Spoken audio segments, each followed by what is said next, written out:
Hello everyone, I hope that you're doing well. Thank you for tuning in because this is an experiment and this is going to be my reaction to My Hero Academia Season 6 Episode 10. Honestly, I am now fully prepared to be just on the bed, just like, no, at the end of this, because we have now had 2 episodes that have ended in cruel cliffhangers. First one was where Aizawa could have lost his quirk, but they fixed that. Bakugo now takes a terrible hit for Deku. I hope that gets resolved within like the first 5 seconds too. Without further ado, let's get into this. Oh yeah, and Shigaraki's not there anymore. That as well. Oh, that's like part of his grenade thing there. Oh well, and that was Shigaraki. Yes, Todoroki. Okay, good. I did say the fall might have killed him. Oh gosh! Okay, that did happen. Okay. Oh no. Is he gonna lose it? Uh-oh. Whoa! Okay. Breaking the ribbons. They resisted, right? Because one for all is a power that can't be taken. I remember somebody saying that. Oh, you can see more of yourself now.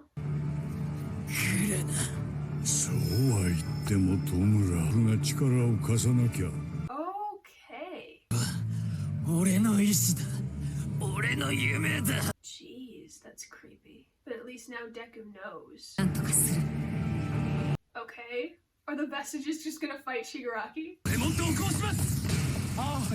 Yeah, so he won't need to run. Even dying? Aw. That's a good analogy.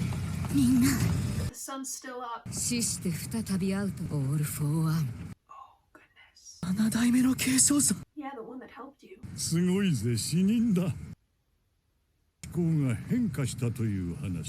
Really? Is that true?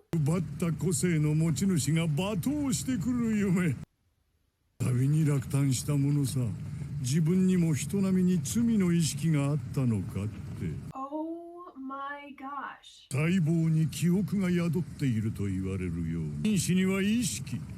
So that's not Nana, that's just Nana's quirk. And that's not all for one, that's just all for one's quirk.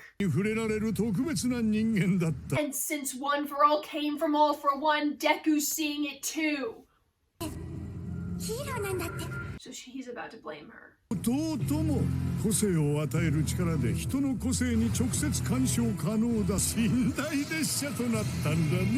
Yeah. Darn it. Wait, so Shigaraki has the power now?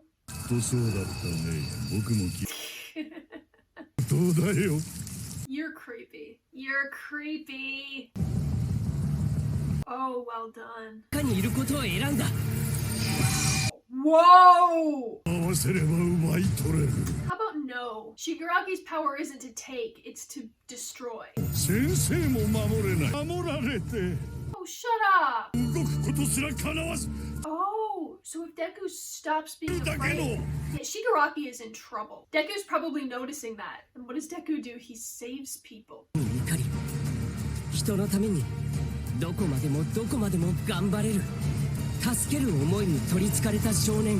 He's trying to save Shigaraki, yeah. What just happened? Oh my goodness. Oh. Toga. Oh! Is it gonna be that thing I talked about? Okay, so suddenly the calm erasing quirk died with Shigaraki. Good. Oh, it's Skeptic. Never mind. Oh, yeah, they're about to arrive. Oh, Compress is okay with, like, I love how Compress is totally open to the fact that she likes a hero. Jeez, we're addressing this. Okay, so Deku and Uravity have better give her the answer she wants to hear, or else I feel like Toga's gonna break even more than she's already broken.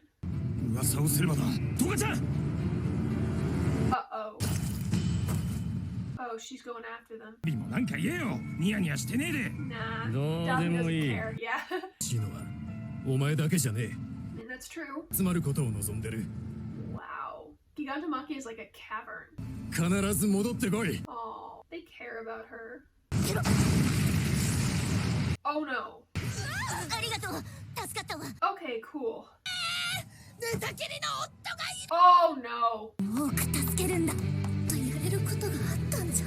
You can do this. Whoa, jeez, you're spry. 竹雄さんは私を That's actually really sweet. 絶対助けます。卑弥呼。 Wow, I fell for that. But that means the old lady's definitely dead. 残念。つゆちゃんともお話ししたかったな。福君ともお話ししたいの。 Jeez. 声があっちこっちか Yeah, what is she, how is she doing that? だから教えてお茶子ちゃん。私をどうしたい Okay, that's not the way to ask it. に殺すの私殺されるの Please just say I want to stop you. そんなこと聞くために現れたのそんなこと昨日おばあちゃんの血を奪ったのそんなこと私は今一人でも多くの人を助けたいの今すぐあなたを捕まえる Wow. Oh my gosh, that's so cool. Oh, and it's over. So, in this intro, there is a tiny moment that made me think that Ochako and Toga were going to have a fight. And I was right. Yes, right here. There's Toga's handkerchief or something. 最終局面を迎え。 Oh, gosh. Okay. Okay, so I'm not really going to comment on the preview because it seems like we're gonna just be stepping away from the whole Toga Ochako fight entirely. We have to come back to that because I feel like that's really important. It's weird, but I feel like Toga is the one that poses the most questions about hero society in a philosophical and a psychological way. Because I've noticed that Toga asks the Meta Liberation Army, what is a normal life? That's a valid question. The thing is, she has such a black and white view of the world, but it's not like a black and white view of the world like everybody else's black and white view of the world.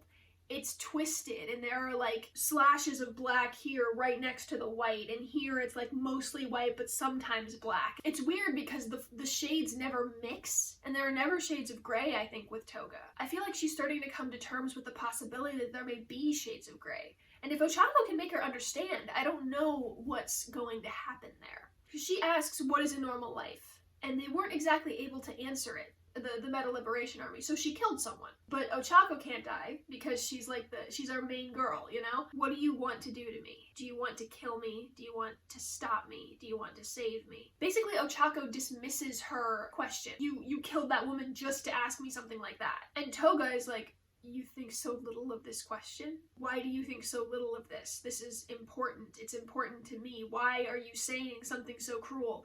That I think is what's going on inside her head. Toga, my gosh, she's so crazy. It's interesting that for somebody like Twice to die, and then for Dabi to bring along somebody like Skeptic who could technically make copies like Twice, for Dabi to bring him along. I mean, what's the point of bringing Skeptic? For Dabi's big plan, whatever, he's gonna do something.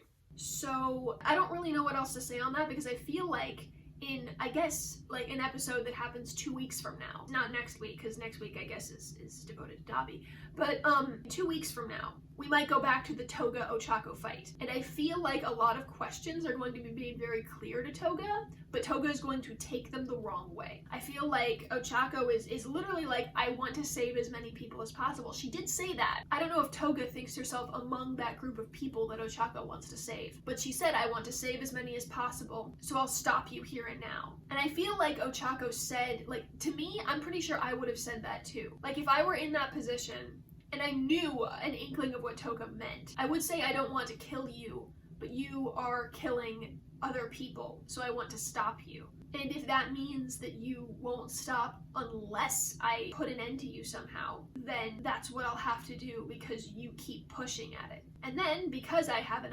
omnipotent perspective over all of this, I would tell her exactly what happened to Twice.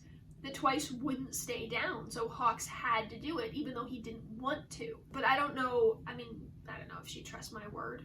If she knew I was a viewer, she'd probably just kill me and get on with her life. I don't know.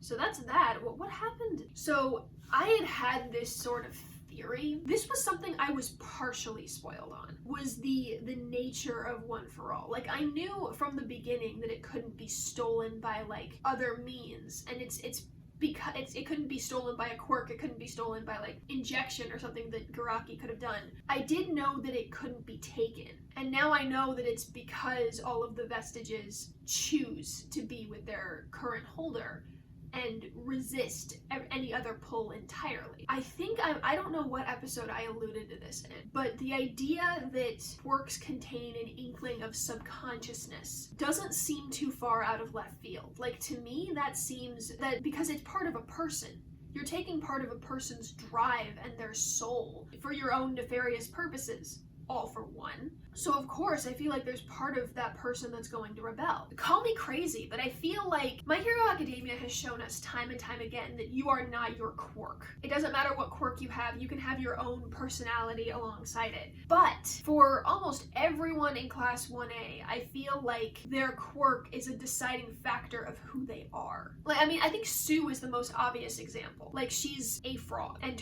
because she has an animal quirk, she's very analytical.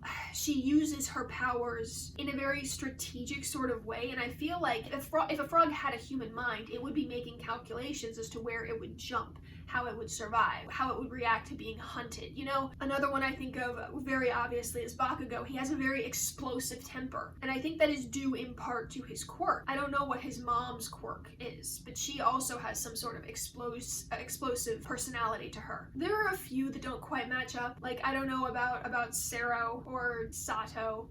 No, Sato's a baker, and that's because he needs to eat sugar to Hulk out, as it were. Todoroki especially, I mean, he's this very cold as ice sort of reserved person, but he has this flaming drive. He has this, not explosive, but this fiery sort of drive to him. But it's very specifically, I don't want to be like the other people in my family. I want to carve my mark as my own person, and I want to leave everything I was in the dust. But while still maintaining that sort of temper. Even Gen, he seems very normal. At first he seems very angry, but like the first time he fought with Dabi, he was very cool and calm and collected, and very much like an ice villain. So it's there. And because of that, I feel like quirks shape the personalities of so many people in this society. So when All for One takes a quirk, that quirk contains a bit of that person's personality. I mean, that makes sense. I mean, Shigaraki, sometimes I have this sort of theory that quirks manifest, unless they're hereditary, they manifest with some sort of innate desire to do something. Like, maybe it's already part of their personality. Maybe those quirks are an extension of that person's personality. So Bakugo had an explosive temper,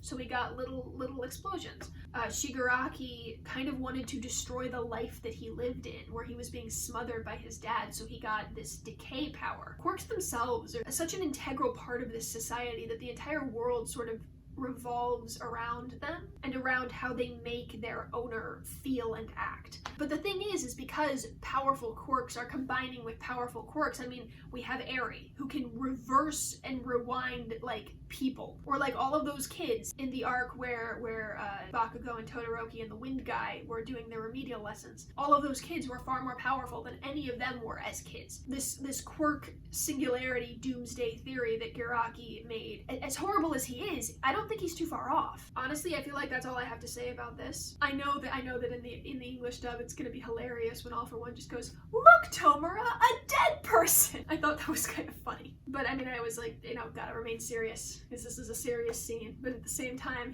All for One just sounded so cheerful. The only problem is like Shigaraki it's a losing battle, and now Deku sees that. And Deku is a person that saves people all the time. And Shigaraki looked like he needed help. And on that note, I'm gonna bring this discussion to an end. Be sure to like and ding the bell for notifications and subscribe. You don't have to, but I am trying to make this a source of income for me, so it would be super, super, super cool if you did. Comment below. Tell me your theories, your analyses. What do you think is going to happen with Toga and Ochako? I know that we're kind of going to shift away from the fight next episode, but Toga brings in a lot of good points about hero society that from a villainous standpoint do need to be addressed. So yeah, thank you so much for staying, and have a nice day.